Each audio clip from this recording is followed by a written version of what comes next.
Hey guys, my name is Miska and welcome to Overwatch Central. Today I'm going to be going over some changes that were put in together with the Year of the Dog patch. And no, I'm not going to be going through the changes that were put in that were meant to be on the PTR. There were some hero balance changes for Sombra and some other characters that weren't meant to be on the live servers yet. And those changes are set to be reverted today. But I'm going to be covering some other changes, bug fixes and features that were put over to the live servers that are meant to be on there, but a lot of people just haven't really noticed and haven't really talked about. Anyway, let's begin with highlighting the first change, which has to do with the D.Va ult. Normally when D.Va is dead, she will of course have been demech'd and then put into baby D.Va form or whatever you want to call it. And when you then die, you used to just be able to call out your ultimate, which then was call mech, so you wouldn't actually be able to call out what your self-destruct status was at. Now that has been changed, so you will always be calling out the self-destruct status no matter what. So if you die as baby D.Va, you'll be calling out the self-destruct status to your team instead of just the call mech ultimate, which is, you know, not too relevant. So yeah, just a nice little change there for D.Va players. I hate to make these sort of sudden pauses in these videos, but I noticed this whilst making this video, that in the patch notes there's actually this thing about D.Va's mech. Fixed a bug that allowed D.Va's mech to take damage before it materialized when using call mech.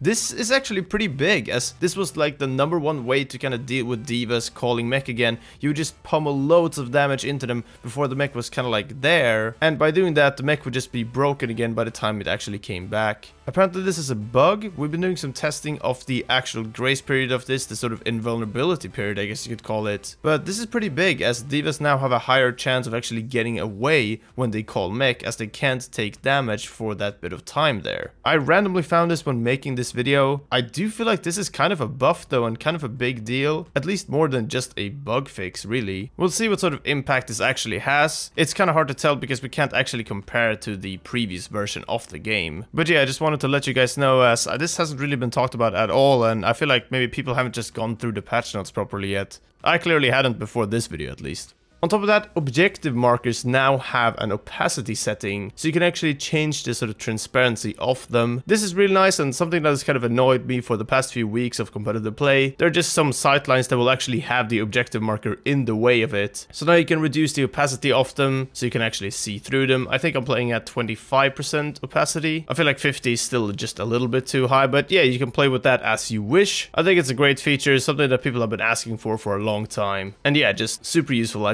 definitely recommend you to lower it from 100 at least to maybe about 25 or so, because people that actually play competitive a lot will know where the objective is. And sure, there are some things like payload markers and objective markers that can be useful if you're far away from the objective, but even then at 25% it's not that hard to find on your screen. Moving on, we have a Winston change. So we made a video about how Winston was kind of broken, and a lot of people talking about how Winston's jump had been a little bit weird since the movement changes update. It kind of broke some of the interaction with the Winston jump on stairs and slopes, and that has now kind of been fixed. So previously, if you were at the top of some stairs, so you were kind of aiming horizontally and you would jump, you would get sort of stuck to the stairs. You would do a tiny jump and you would kind of get stuck on top of them. But now this has been changed and improved. Hopefully I can get some footage to show you guys. Of course, if you're at the bottom of a very long set of stairs still and you do jump, you won't just make it straight to the top. You'll kind of go up them diagonally, which, you know, does make sense, as the jump can't just become more powerful because you are on top of some stairs. But if you're at the top of them just like before, you'll actually be able to perform a proper leap without having to sort of think about it, without having to press spacebar and look up. So yeah, this bug with Winston's leap having less upwards momentum when on slopes has been fixed now, which is great news, at least for me who plays a lot of Winston nowadays. There's just some things around the movement changes that kind of take a little bit of getting used to, and some minor things that have changed that you'll probably notice as a Winston player, but they've been in the game for about a month now, so I feel like I'm kind of used to it. Anyway, we're gonna be moving on to the last thing here, and that is to do with Hanzo and Genji. Listen, I've talked about this before, but basically the wall climb has been a bit problematic for both of these heroes. Occasionally you've just not been able to wall climb, it's just not really activated, and it sucks when it does happen. Sometimes you fall to your death, or sometimes it just takes a little bit longer to get up a wall, and it can definitely have impact on the game. It wasn't necessarily a super common thing that would happen like every game and all the time, but if you played a lot of Hanzo and Genji, you would notice this occasionally. personally, that sometimes you just wouldn't really understand why your wall climb wouldn't quite connect. Sometimes it's the map and it has to do with the surface that you're trying to climb on. Maybe there's something in the way, or just a model or an item that's kind of in the way of your path. But sometimes it would just be the fact that the wall climb would just not work. And now we've had some more wall climb fixes for both Hanzo and Genji, so hopefully we should be seeing a lot less of this stuff. I don't think Blizzard have actually addressed this in the patch notes in the past when they've tried to make changes to this, because it's been very experimental and hard for them to fix. But now they've actually put it in the patch notes, so I imagine this is more of a better fix, or a fix they're more confident in, I guess? We're gonna have to wait and see. Hanzo and Genji players, definitely do let me know in the comments if you've played a lot already since the patch. But that's it for the hidden changes, or the changes that I wanted to talk about in this video, that a lot of people haven't really mentioned yet, but I feel like they're pretty important to the game. Definitely do like the video if you enjoyed it, of course, and thank you very much for watching. Subscribe for more Overwatch content as per usual, and until next time, take care, and we'll see you then.